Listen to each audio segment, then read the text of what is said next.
Axşamınız xeyir dostlar. Hər gecə bir nağıl dinləməkdən yorulmadınız ki?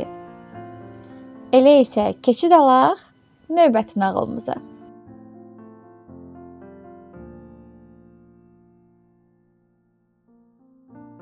Bu axşam sizə Yaponların Gecə Yırtıcısı adlı nağılını danışacağam.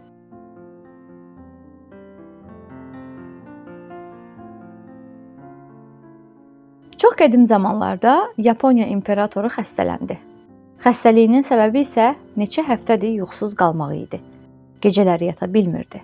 Çünki gecə yarısı sarayın üstünə qara bir bulud çökür, buludun içindən gələn qorxulu səslər və şaqqıltılar kralı yatmağa qoymurdu.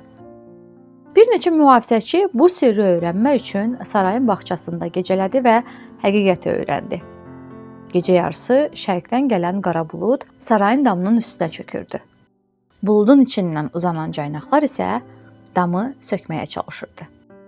Mühafizəçilər gördüklərindən elə qorxmuşdular ki, bunun nə olduğuna yaxından baxmağa ürək eləməyib qaçmışdılar.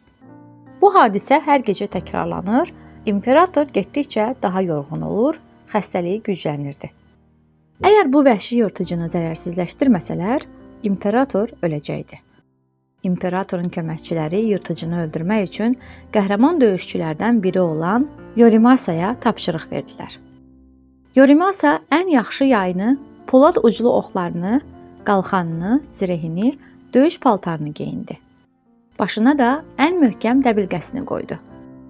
Axşam sarayın bağçasında gizli bir yerdə gözləməyə başladı. Gizləndiyi yerdən sarayın damı yaxşı görünürdü. Gecə yarısı olmamış, elə şərqdən qara bulud gəlməyə başladı. Bulud sarayın damına yaxınlaşdıqca qalınlaşırdı. Bir az sonra şimşək çaxmağa, göy guruldamağa başladı. Külək elə şiddətləndi ki, fırtınada yaranan burulğan dama tərəf enməyə başladı. Sonra burulğanın içində bir yırtıcı canlı görsəndi. Qapqara rəngdə olan bu yırtıcının alov kimi işıq saçan gözləri, iti caynaqları ona daha qorxunc görkəm verirdi. Yırtıcı caynaqları ilə damı dağıtmağa başladı. Amma Yorimasa çox cəsur bir qəhrəman idi. Yayı çəkib oxu atdı. Polad uclu ox vəhşiyə dəyəndə güclü bağırtı eşidildi. Yırtıcı damdan yuvarlanaraq sarayın həyətinə düşdü. Yorimasa həyətə qaçıb yırtıcının başını bədənindən ayırdı.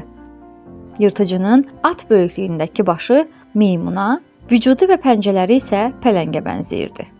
Qanadları da vardı. Quyruğu ilan quyruğu kimi idi. Bütün vücudu isə balıq kimi pullarla örtülmüşdü. Yırtıcıdan qurtulan imperator yenidən yuxusuna qovuşdu. "Məndən nə istəyirsən? De." Onu mükafatlandırmaq üçün Yorimasadan soruşdu. Yorimasa isə imperator qəbul edərsə, sarayda işləyən Reiko ilə evlənmək istədiyini bildirdi. Reiko da Yorimasanı sevirdi. 40 gün 40 gecə toy oldu.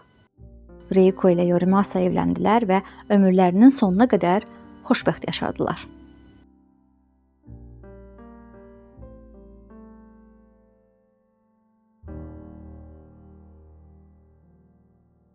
Bu axşamki nağılımızın da beləcə sonuna gəldik. Növbəti axşam yeni bir nağılla qarşınıza gələcəyik. Amma siz hansı nağılı dinləmək istəyirsinizsə, mütləq şərhlərdə bizimlə bölüşün.